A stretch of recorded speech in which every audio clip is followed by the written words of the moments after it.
I used to love this town and this neighborhood. The streets were safe. The schools were good. The mill was humming 24/7. I was foreman on the line 3 to 11. But 18 months and 2 days ago, the mill closed down and moved to Mexico. Hello, ladies and gentlemen. My name again is Mark DiCarlo, and God willing, we have the show back on the air. Thanks for coming on at the last minute, John. I always appreciate it. No problem. Always like the opportunity, Mark.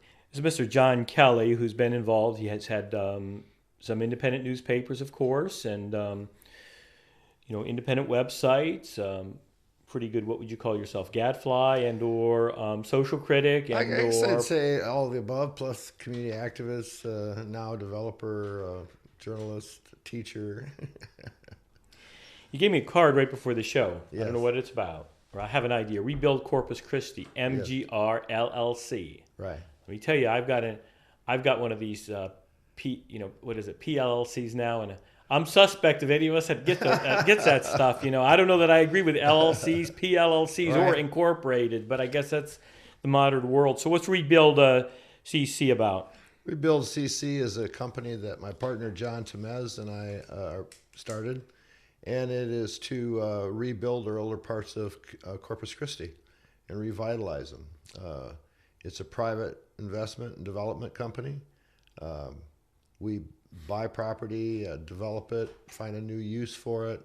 The goal is to bring commerce and population back into the older parts of the city.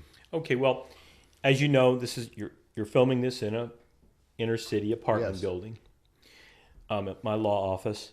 And if you look down Elizabeth Street, you see some pretty dilapidated properties, right? Yeah, but some pretty solid cores. I mean, well, yeah. On the one side, yes, they're all brick, and right, on the other right, side, but we do have some on Elizabeth Street. You have some fairly typical, also wood frame buildings, on blocks. I guess they call that pier and beam, that are like perhaps they're 2 bedrooms. I think they've been commonly referred to as shotgun housing.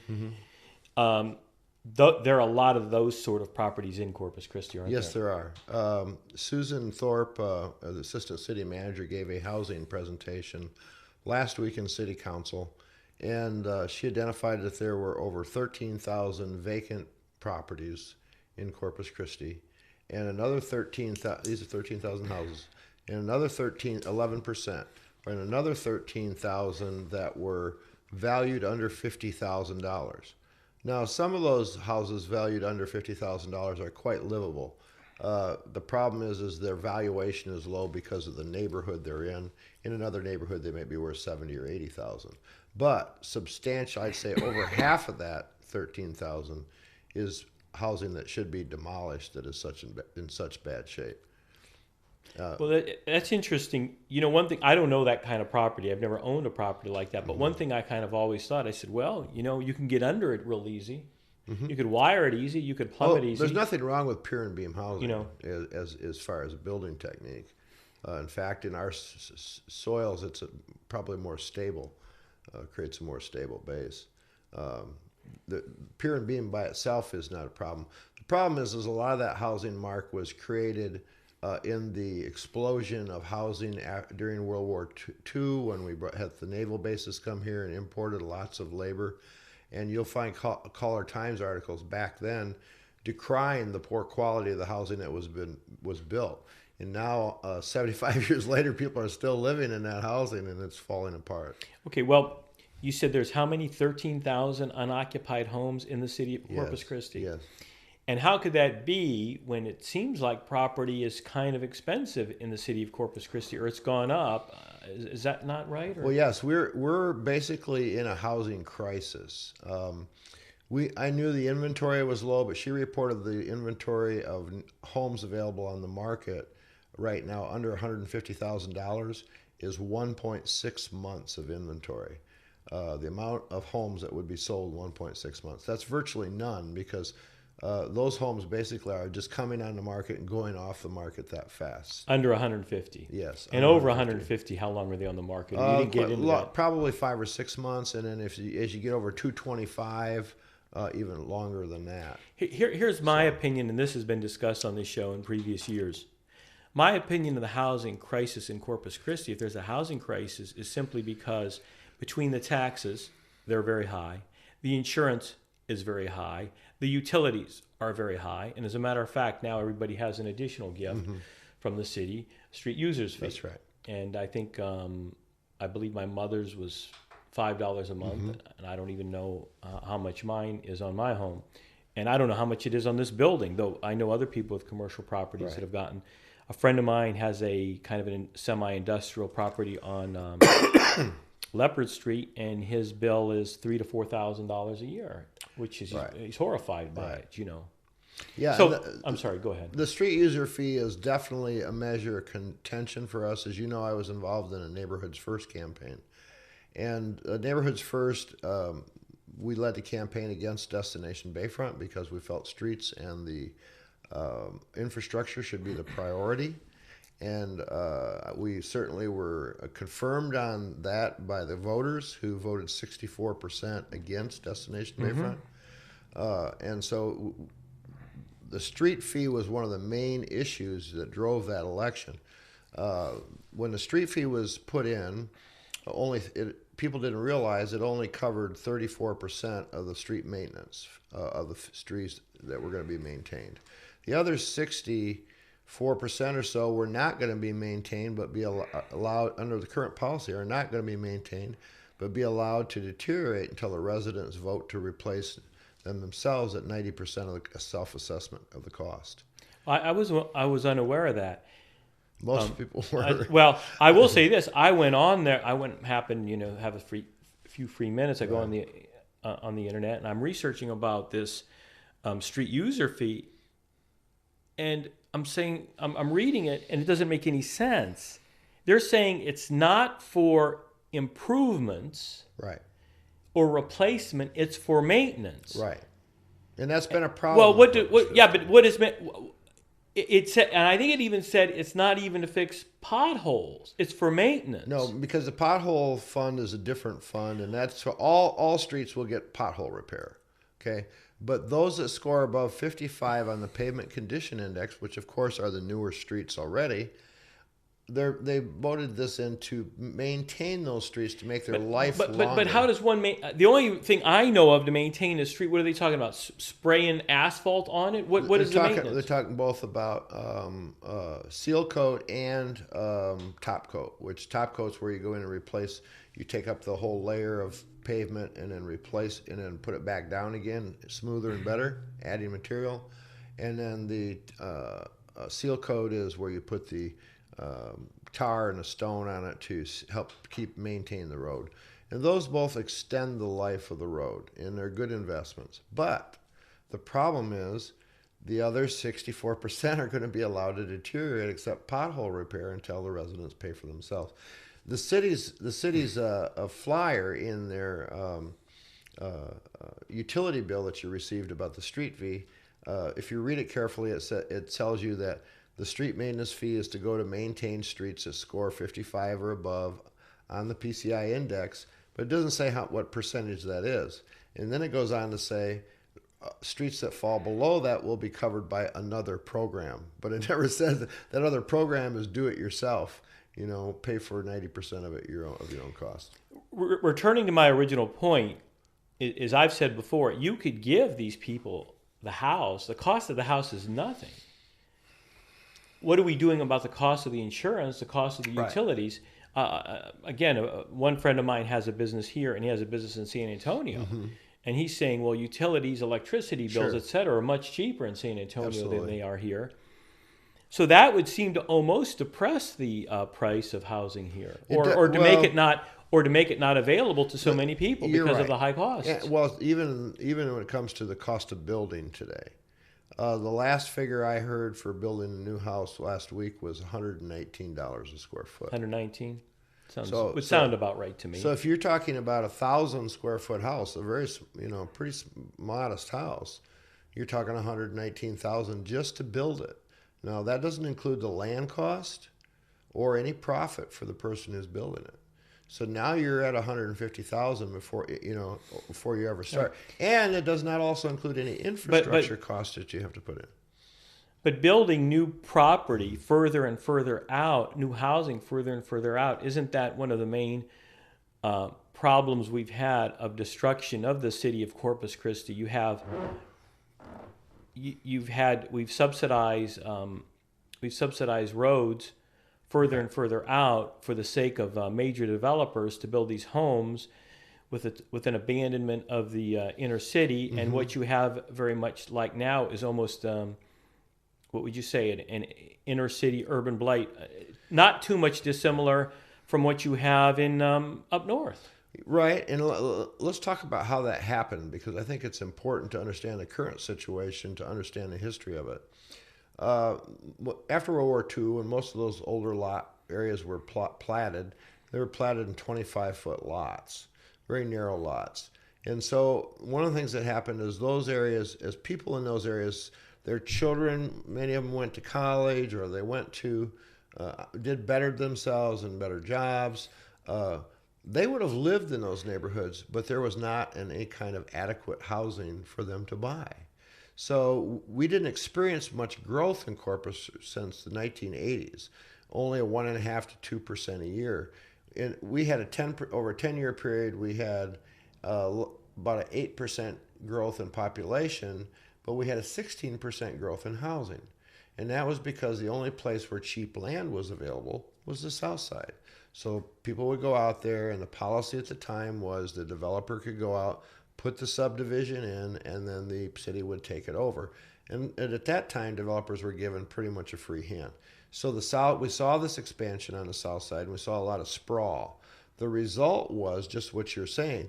The cost, especially of utilities, started to skyrocket because we had this huge infrastructure we were building, supported by not enough people to really support it.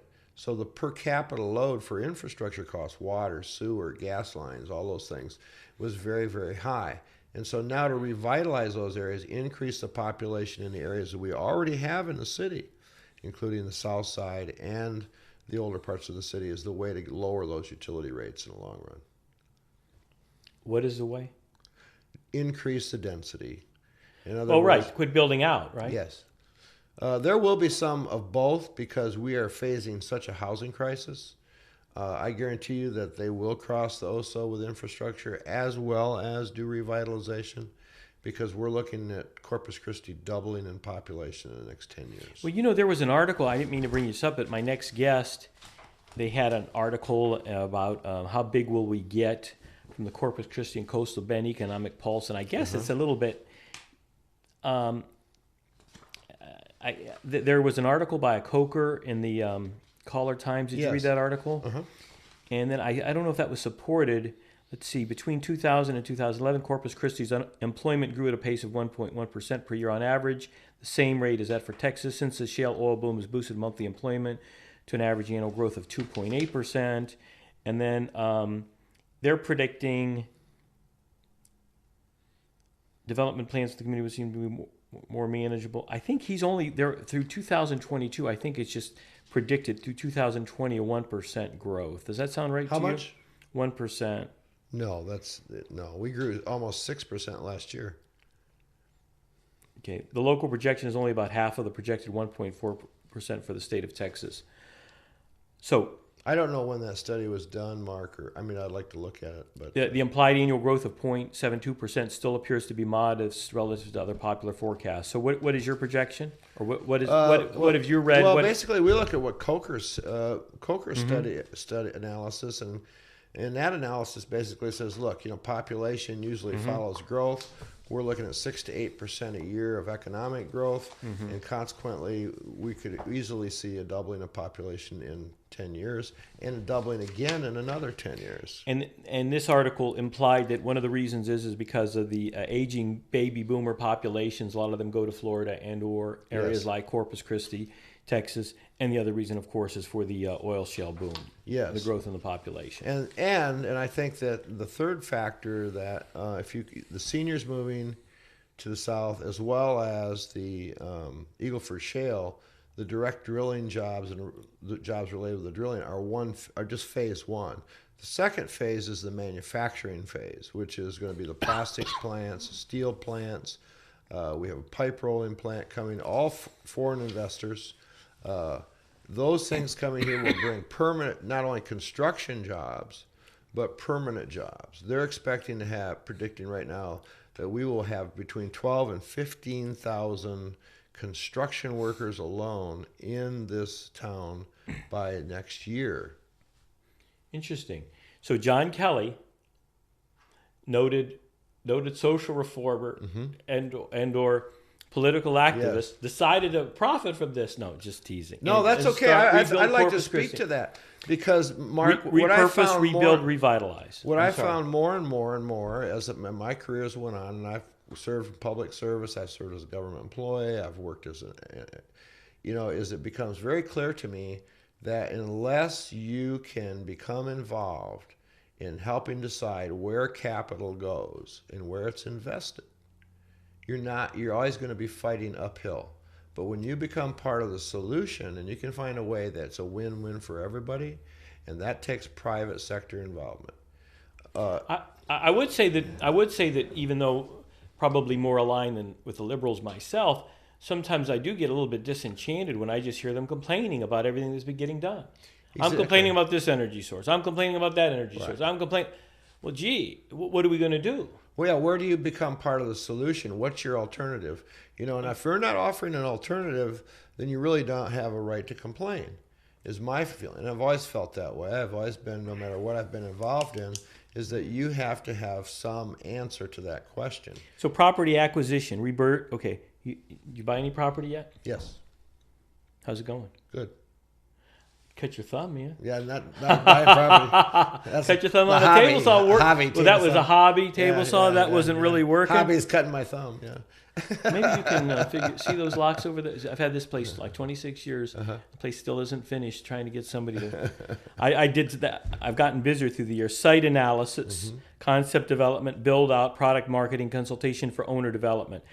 I had thought that somebody was condemning you on the internet because you were somehow getting involved with the banks, where in many of the homes, these homes that you were referring to were going to be torn down, and then the people would be able to... Yeah, we were accused of that. It was interesting, because we've never said any such thing, nor are we involved in any such thing. Let me finish. The houses were going to be torn down, and these people were going to be able to have a house built and pay like some minimal amount of money for a new house, instead of trying to maintain the old home or improve it. And then that would be a viable thing. But you're not involved in that? Yes and no. But the road I was criticized was I was said that we were going to come in and tear down a bunch of houses and throw the people out. No, that was not ever any part of any plan we've ever had. We believe, number one, to create viable communities, we need to reduce the economic segregation in communities. We need to have mixed income communities where you have people with low income, middle income, and even upper income living in the same general area. To create a prosperous economy that's not dependent on everybody having a car and having to drive from one area to the other.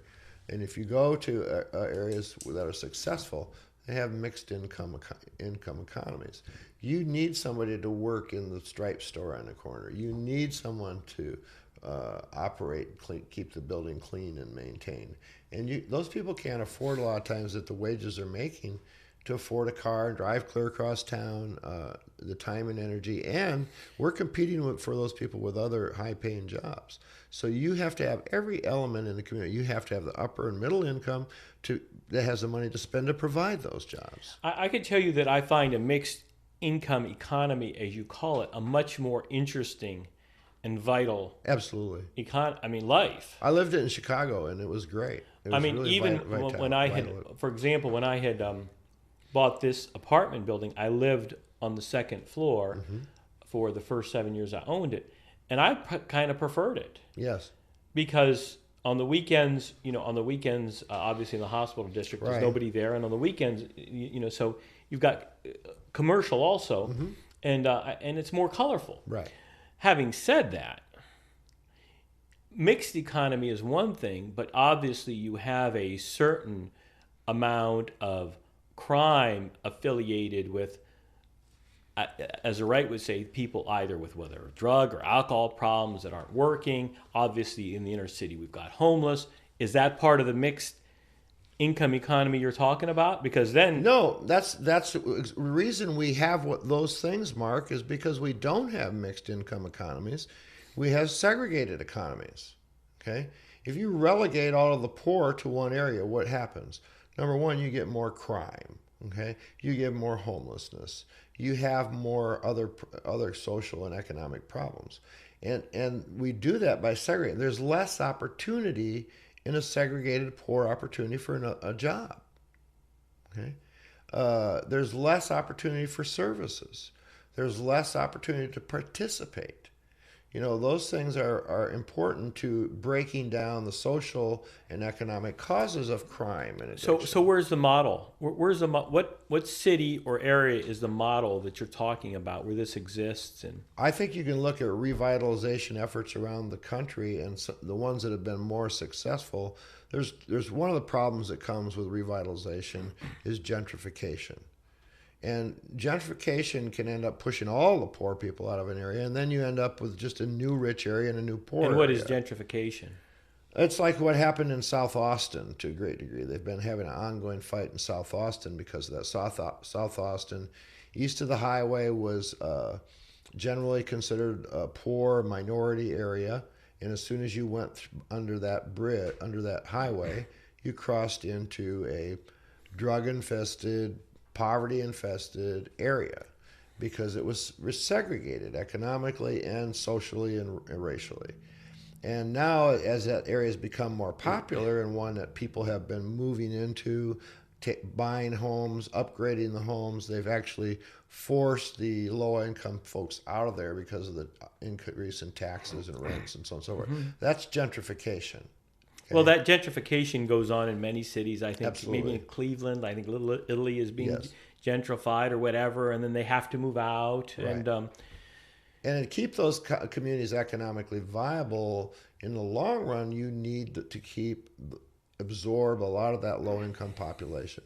And you do that by increasing the overall density of the area so that you the poorer part of the community becomes a smaller percentage of the overall community. It may be 100% or 90% of the people in that community are poor.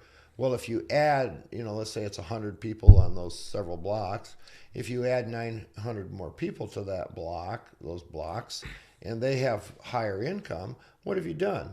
You've changed the economic makeup of the community, you've changed the opportunities available in the community, and you changed the character of the community. I taught 2 years at Martin Middle School. I think you know that. It's one of the poorest schools in town. I've had a long history as a social worker and a counselor working with in poverty populations. And I can tell you in education, and one of the most devastating things that prevents people from escaping poverty is not having role models. If the only person you ever see that has any money, that has the ability to do anything, is the crack dealer on the corner, guess what you're going to aspire to be when you grow up, given that our society stresses financial return faster than ever. Let's go backwards. Faster the better. Some of what you're, though, proposing means a controlled economy. But we don't have a controlled economy, and we don't have a dictator. What you have is basically a free market running everything. So you go over to Everhart and SPID, and you have this ridiculous congestion simply because you got the money, you build it. Right. That's an issue. And Yes, Mark, but we're also reaching some critical mass on several subjects. One of the things is, guess where the cheapest property in town to build on and build affordable housing is today? I'm guessing you're going to imply the inner city, but I don't know. Yes. And this is what usually happens in a transition of a town and what's happened in these other towns where their central cores have been revitalized, is the property is allowed politically, socially, and otherwise to decline until it reaches a very low point, and then it becomes a market-driven bargain for people to come in and buy it and start revitalizing, because it gets cheaper than it does to go out on the outside to do it. Okay? So the market forces do bring it. Now, and traditionally what happens is there's no planning of that, and the poor people are just scattered or moved someplace else. Yeah, they'll be. I think that happened in Houston. Yes. Then they're moved back out. Yes, and so everyone moves back inside the 610 loop. Right. That's got money. At first, they said, well, we got to be near our jobs. We can't be driving an hour and a half every day. Right. So they move in, and the poor people are moved out. And those cities did not get in front of the ball. Part of it was it happened over a long period of time in those cities. We are having this happen in a blink of an eye comparatively because of the growth in population. So we have the opportunity here to do is avoid creating the problems that other cities had. We have an opportunity, but many of us who've been here many years are very cynical about our politics. There's a number of changes. We're very disappointed in many things. Even recently, I don't follow politics that closely. No, I wasn't in favor of the street users fee. Mm-hmm. No, I was not in favor of the development of the shoreline Destination Bayfront. And I fear, for example, I think Destination Bayfront will come back because they have a habit, our local politicians, and this isn't just here. Our mayor has already said she wants to continue to get Destination Bayfront They'll just done. keep putting it on the ballot. Well, that's where I got less involved in politics right away. I said, well, what's the use? They'll just keep putting it on the ballot. If they're reelected in November. Well, and if the people that are elected in their place aren't for it too, magically, as soon as they get in. Let's talk about that. Because I think this is one of the issues. Mark, I have been, very big critic of how this town has operated for a long time. You know that when I had my paper. It's one of the reasons I started the paper, because people didn't talk about what was obvious and open corruption and insider deals. And so that's why I got involved, and that's why I started that paper. There's a number of things that are happening right now that are changing the landscape in Corpus Christi. Along with this influx of population is an influx of investment money, okay, from outside of the area. The reason the people were able to control this town for as long as they did, the same little group of people, was because there was no reason for outsiders to come here and bring investment money. Okay? There was nothing to invest in. The growth wasn't here to support a return that anybody was going to come from California or Europe or Japan and invest a bunch of money like they do in other markets. Well, guess what? That's changed. Before that changed, you had the small group of bankers and property holders and real estate folks who controlled what got built and what didn't, and what got investment money and what didn't. And so they were able to, behind the scenes as well as politically, control who got to grow what. But I'm not disagreeing, and I've always thought that. But who are the people? Who are these people? I think everybody pretty much knows who they are. I think if you take the list of donors to the Destination Bayfront, you got a pretty good start. American Bank. American Bank was the biggest. Mm-hmm. Do you ever see another city that had this number of monopolies? I don't know, this HEB monopoly. Right. And now I think the Christus Spa and Hospital monopoly is horrible for the city. And the Valero monopolies. I've never seen another city like this. I think that's been tradition. Again, market forces are going to change that, Mark.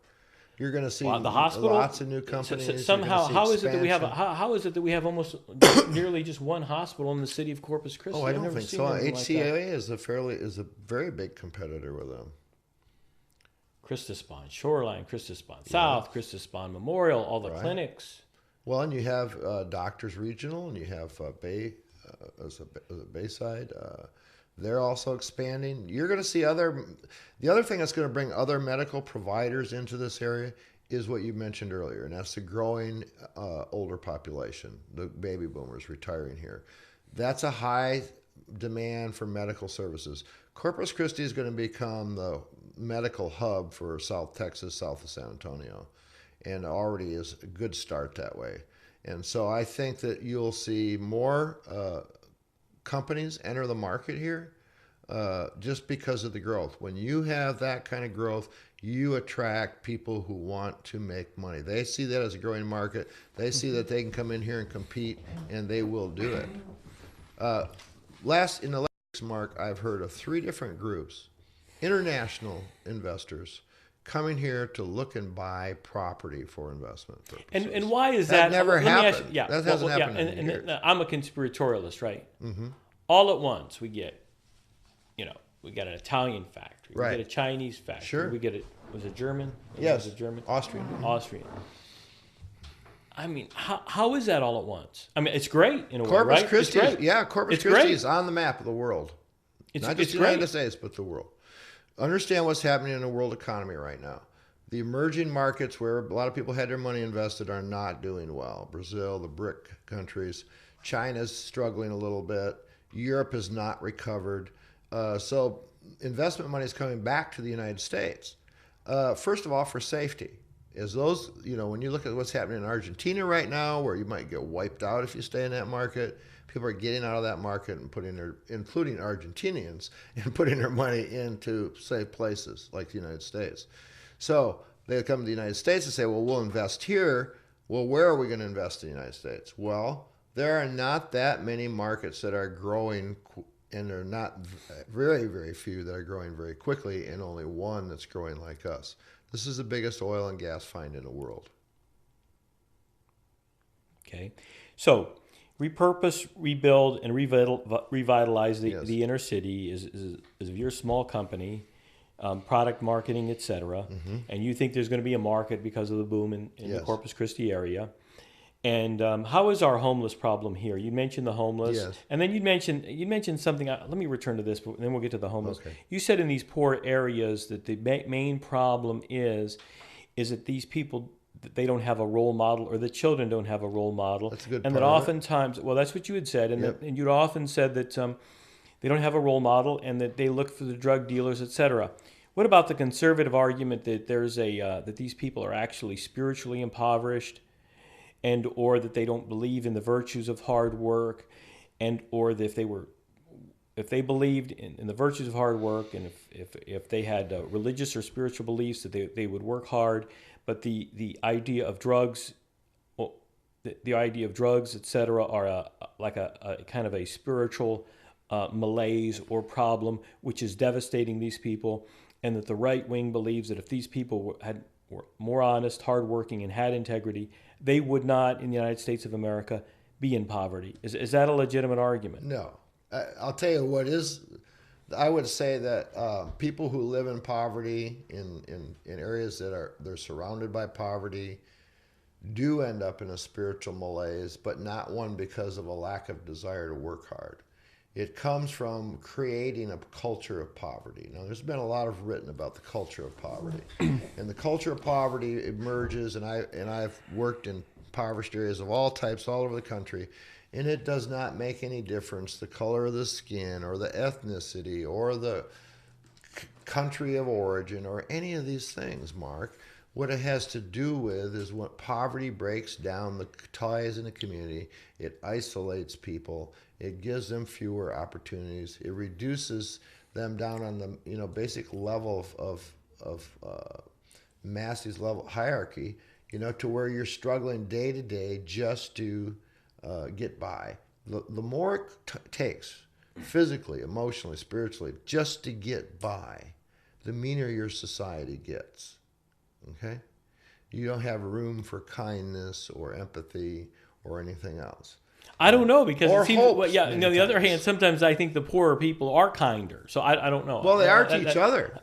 That's a In many complex. cases, I think, and I'm not saying that, but I'm saying the culture as a whole becomes coarser. You have more addiction. You have more domestic violence. You have more, because people are under stress.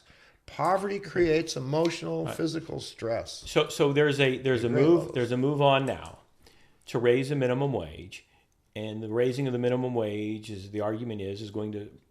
There was one study that said it's going to bring 900,000 people out of poverty. Yes.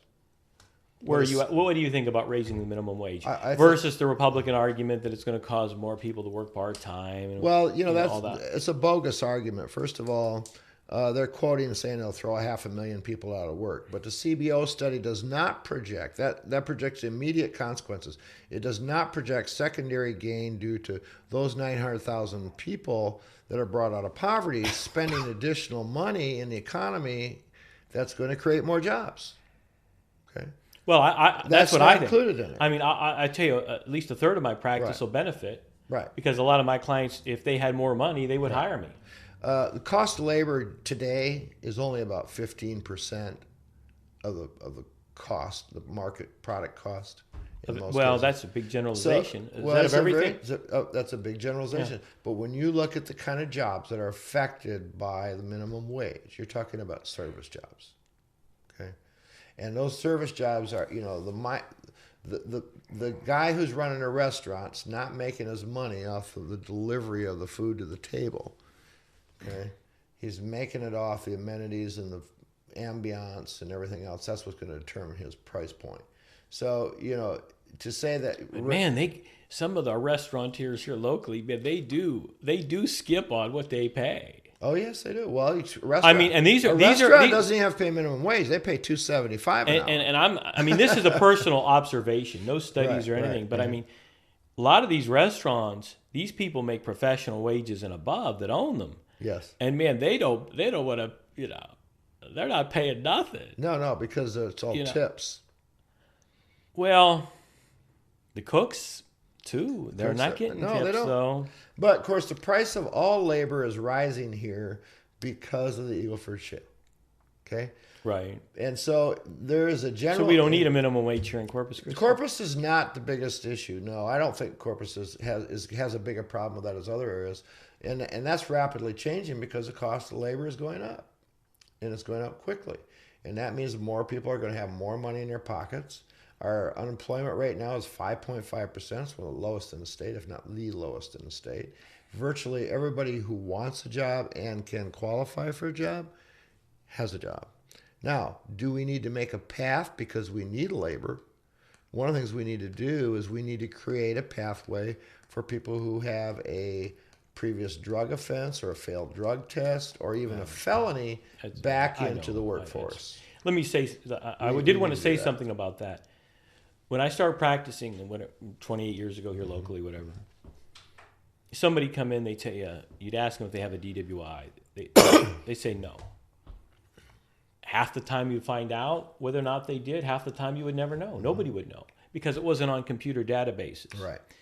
Since, I don't know, maybe it was about 18 years ago when they databased everything, the actual penalty for a conviction of a crime is much higher now than it ever was because it's with you forever and ever in every state and every city, and it's easily accessible. Right. So it's not necessarily the penalty of serving time. It's the penalty of them being of the ready accessibility to that record, being with you forever and ever. It's awful. It can even be worse than that, Mark, because if you were to go in and let's say you go in for a job and you take a drug test, all right, and you fail that drug test, now you're not going to get that job. Not only are you not going to get that job, but a lot of these companies use the same database. So you go to any other company, let's say you go clean yourself up, and 2 months later you go down the road and you apply down to the company down the road, and they use the same. Oh well, that I was unaware of. That I was unaware of. We already got a record. You failed the drug test. You're not getting in. I was unaware that there's a database, a central database. You would wonder about the legality of that. Well, I think that you're probably going to, if you apply for a job, you're going to sign a waiver to access to your records. I see. So that is a problem wherein you have so many people who are virtually unemployable because of their record. And I will tell you something else that a lot of people that are watching this are going to disagree. And then the sex offender database is just awful because one reason is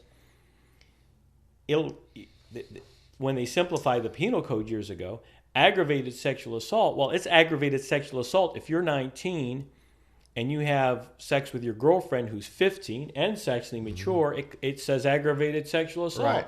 And if you did something brutally sodomized a child, it says aggravated sexual assault. Right. So the employer doesn't know. Right. Aggravated sexual assault. That's right. On these databases throughout the country. Sure. So you're implying that there is a a problem regarding some of these people, getting them back in the system based upon the record-keeping systems that we have. Yeah, and I think that basically it has to be one step further. I think that we have also a workforce shortage here.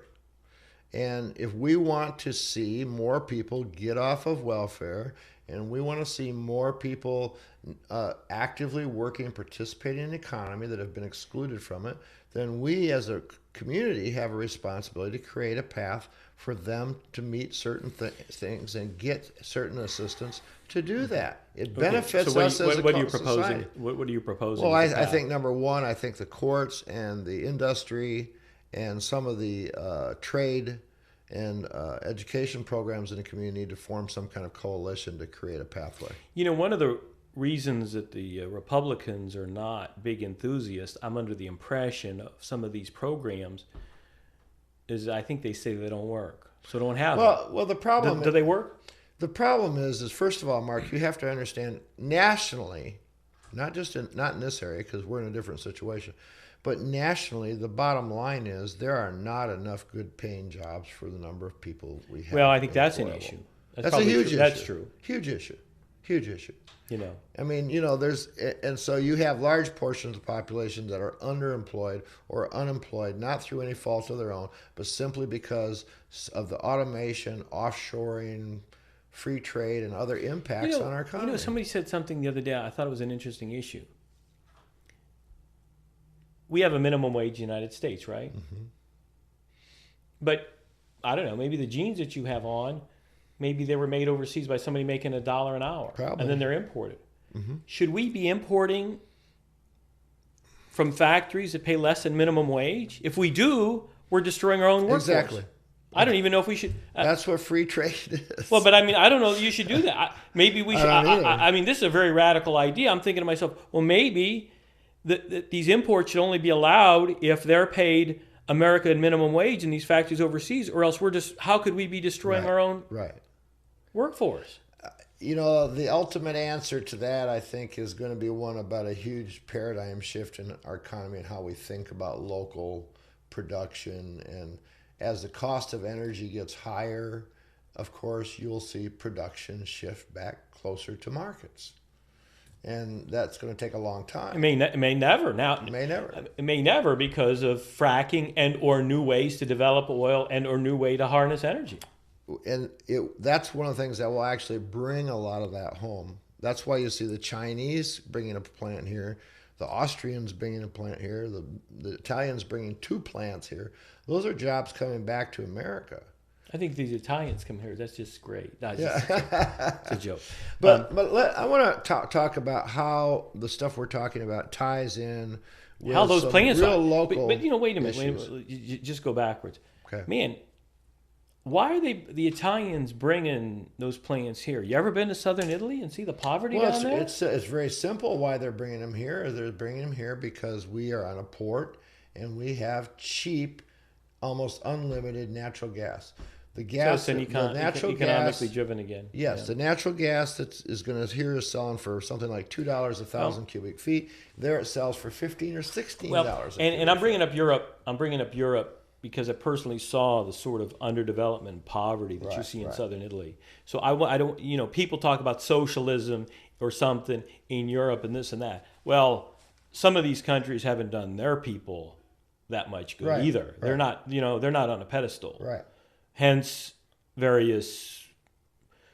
think that was the reason for the great Italian migration in the 1900s. They weren't exactly treated very equitably, the Southern Italians. And I just wanted to bring that up because I don't want people to think necessarily that this show is just to bash or talk about the foibles in America. I mean, it's everywhere. Oh, yes. But I think what I want to come back to is Corpus. And I want to come back to what's happening in these uptown older neighborhoods. From Uptown, West Side, Saxet, those are neighborhoods where the housing report shows that we have the oldest, most decrepit housing, the most vacant lots, the most poverty. But you know, I'm not disagreeing. I'm going to come back to it though. I pass houses, you know, and I see these houses and I see people with all the junk around their houses. And what are you going to say? And then I see the overgrowth, and I make jokes sometimes. I say, oh, well, they're making a little hacienda or something. Mm-hmm. I mean, I see the overgrowth, and I see the junk, and what do you? It seems to me that you haven't mentioned the zoning problems, or zoning enforcement, or ordinance enforcement. I'm going to talk. I'll talk about that. If these people were made to keep their homes up by the city, I don't know that we would have the amount of urban blight that we have. It's been a lax attitude, and there's a number of issues we have at the city, and this is the time to come together. So right now, Mark, my point is that right now, because of the economic changes, because of the new Harbor Bridge coming through, because of the demand, the increase in jobs and where they're going to happen, and it changes transportation. Harbor Bridge. This is a time to deal with those problems. We now have the resources, which we didn't have before. We have the political impetus. Yeah. We have the elements are in place to bring about some positive changes. Well, I hope so, but I don't know. The politicians, some of them are pretty astute. Mr. Adami was on the show one time, and some of our politicians are pretty astute. I mean, they know what to say and what not to say, and they're very skilled. And a couple of them been on the show. A couple of them are so good. I said, well, hell, these guys could run for president under the Republican. You remember the last presidential deal with the Republicans, and they were all putting their foot in their mouths, Perry and McCain, et cetera. And I'm thinking to myself, well, Mark Scott and Lloyd Neal should be running for president. Right. Because they never make a mistake, and they never say a wrong thing, and they're hard to pin down. You know what I'm saying? Well, so I don't know. I don't know that you're maybe more optimistic than me. I'm optimistic because one of the reasons I'm optimistic is because of this recent last November election on Destination Bayfront. That's one of the changes that's happening. People are demanding more for their community. They're saying, wait a minute, the prosperity is coming and you're not going to, excuse my language, pee it all away down on the Bayfront anymore like you have with American Bank Center, Whataburger Field, and all the other stuff that benefits no one but a few guys downtown. The community said no, loud and clear. And that's going to transfer into an election victory for candidates who run on a neighborhoods first type platform in the fall. And there are a number of candidates that are going to do that. It's only the upper 1% of the peoples whose opinion count, even on a national level. This is what Noam Chomsky loves to say. And now there's a lot of truth in it. Right? They're the ones who got the money. So I think that this is going to, it's been that way since I've pretty much been here. It's the upper 1% who get what they want. Mark, ultimately. Now you're talking like the people who say, well, we can't do that because we never did it that way before. I'm not following. Oh. You're saying, well, it's never been that way in Corpus Christi, so it's not going to change. Well, I have some knowledge of these politicians. I understand. Some of them are pretty good. Mark, do you think I don't? I think you're pretty familiar that I'm pretty familiar with politicians in this town. And probably more than me, actually. And so what I'm saying is that we saw a sea change in public opinion last November. Well, I don't think so, John. I mean, I remember being involved politically years ago with this. Remember when they were going to raise the sales tax a half cent or something? Right. Well, I was involved against it, and we won, and the media brought it up. We even had a party here at my office. Oh, we won, and they just put it on the ballot like twice more until they passed it. What happened? What happened in 2006 after the beach? We were in a similar situation. They wanted to close the beach. There was a grassroots movement to keep it open. Right. We won hugely. And in the next city election, there was 5 new council people elected, replacing people who supported that closure. The same thing is going to happen this fall, Mark. I expect to see as many as 8 candidates supporting the same infrastructure issues that we supported, Neighborhoods First, running against candidates. 2 of those will be incumbents. The other 6 will be new people. And I think that this group of people is very vulnerable that's in office now because of those decisions to support and spend a couple $1 million of taxpayer money to try to sell something. I'm very happy that you're that optimistic about politics locally and nationally. Nationally, I'm not. So much, but Unfortunately, locally, I am. unfortunately, I'm not that optimistic Mm-hmm. nationally or locally. And as a matter of fact, this is an aside. My disenchantment has gone through to even the different, whatever you call it, the different organizations of communism, socialism, Right. capitalism. It's gone beyond to where I say, hey, Mark, all these countries, all the nation states wind up being the same. right. I'm vaguely, Is that right? I'm vaguely a Democrat, okay? But, my thing is get it done. How are we going to get it done? I'll work with anybody. I'm not an ideologue. But do we solve these problems? Let's come back to the homeless issue we mentioned earlier. I don't want to let that get away. No, it's an important issue. That's an important issue about revitalization. We have created a mecca for homelessness in our city. Well, let me interrupt you though. San Diego, L.A., their problems are worse than ours. They're also huge cities compared to ours. Let's talk about San Antonio. Do you know that we have the same homeless count as San Antonio? We have the same number of homeless as the city of San Antonio, a city 6 times as large. Okay, so why have we created a mecca for the homeless in Corpus Christi? Two things. Climate's number one. Well, we didn't create that. No, Okay. that's there. Second is we have allowed a number of well-meaning agencies to create a bunch of different resources for the homeless, all within walking distance of each other. I think the same thing went in L.A. I think they claim the same thing happened in L.A. And that we should have a homeless population of around 500 people, mostly families. And what we have is a homeless so population. you're getting merciless in your old age. well, You're merciless. You it's say not- get rid of some of these organizations and put the people. No, that's not what Let I'm them saying. lift up by the Mark. bootstraps. Do you want to wait till I finish, or do you want to answer the I'm question just for joking. Go ahead. Go ahead. We have a population of about 4,500. Okay, way out of proportion from what we should have for the size of the city. So what we need to do is, first of all, we need to ask if those organizations are going to operate together as homeless facilities. Number one, we need to separate family homeless, which is only 20% of the total homeless population, away from, in those facilities for them. There's no problem with them being in the neighborhood. They're not the ones that are panhandling, causing problems on the street, et cetera, et cetera. They need to have a central intake, and they have to be more coordinated in the provision of services. The other 80% of the homeless population is transient adults, mostly from out of town. Now, what we have to say is, like other communities have said, like Columbia, South Carolina, Tampa, and other places, who said, look, we're going to coordinate and provide good services for homeless people. But you are either going to be in a program, you're going to be in jail, or you're going to be leaving town. Which choice do you want to make? Because if you're not trying to get off the street, then there's no place here for you. If you're trying to get off the street, we'll help you. But if you're not, I'm sorry, we don't have a place here for that. We are trying to take care of, and this is what makes this even more critical, Mark, is this housing crisis that's arising. Guess what's going to happen? Rents are going up in moderately priced housing $100 every time they sign a contract. Every time that rental contract rolls over, they're going up $100. Now, what's happening is families that were in moderate level housing are being pushed down into lower housing because they can offer a little bit more than what the other guy, if they're offering what they were paying to a guy in a house that's not as good, they'll get that house. All right, that guy ends up pushing down, and pretty soon the people on the bottom are out on the street.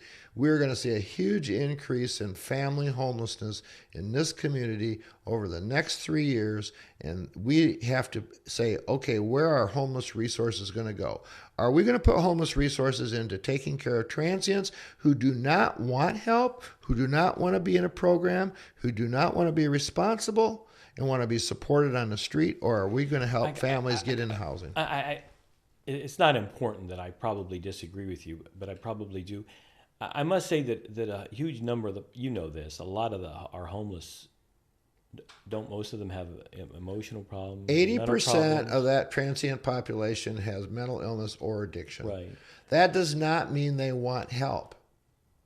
Now, I've been in the addiction and mental health field. I spent 25 years in that field in all kinds of different aspects, including treating the chronically mentally ill and severely addicted and homeless addicted with mentally ill. You cannot help any of them until they have to reach a crisis point, hit a bottom where they say, it doesn't make any difference whether it's mental illness or addiction, whether they can accept some help. And when it comes to mental illness, as you know, we have a problem because people also have civil liberties. They have the right to be crazy on the street as long as they're not harming somebody else. That's a complex issue. I would That's tell a very you. I would complex tell you issue. that you're probably aware of this as much as me. That nearly every person that comes into my office that has extreme emotional abuse was either sexually or physically abused. Yes. So it's easy for the conservatives or whatever to say, "Oh, well, they're lazy. Oh, they don't want to work." I'm not saying that. Well, but What I'm not I'm saying you are. saying No, are- I'm not saying you are. Yeah. But I mean, I'm saying that I'm Right. offended when I hear this. I am too. I'm saying that, you're saying that. Were you in that position? Are you? Can you pull yourself up by the bootstrap? E.L. Mencken is one of my favorites, and he said, for every problem there's a simple solution, usually wrong. Because, if these problems had simple solutions, we'd have fixed them a long time ago. But they take work, they take cooperation, they take people organizing and getting together and trying to solve them. Okay. So you do propose some sort of an organization, some sort of organizational structure, or the various homeless Right. and programs to work together in the city of Corpus Yes. Christi. And I think you sit on some sort of a board or a couple boards. I was on something the like that? MHMR board. I'm no longer on that. But also, we have to have a different enforcement policy. Why do we allow panhandling at all? We passed we said, you can't aggressively panhandle, but we still allow panhandling. Now, do you know if somebody can make a couple $100 a day panhandling and maybe living in an apartment and have a Social Security income check coming in? So we're going to make it a crime to have no dough? I think that's one of the lines from a Dylan song. We're going to make it a crime not to have any money? No, you go to an agency that can help you out. There's lots of them. They all have stuff. And that's the thing. You can get a meal, you can get a room, you can get assistance, you can get on with your life if you want to. Take advantage of those services. Some of the people that you see out there panhandling have an apartment. Okay? I know there's some of truth in them that. have And a I regular know check. Bishop Carmody was on the show. And what they're doing is they're getting fund money. And I know, for example, Bishop Carmody was on the show, and he said, "No, do not give to the panhandlers." That's right. Because there's agencies, et cetera. There's places That's that right. they could go.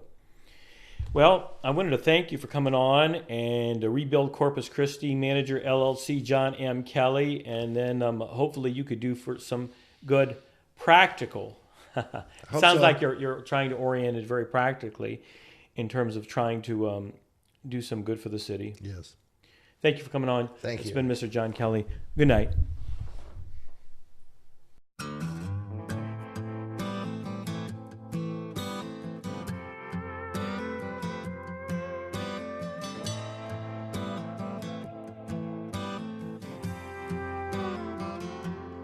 I used to love this town and this neighborhood. The streets were safe. The schools were good. The mill was humming 24/7.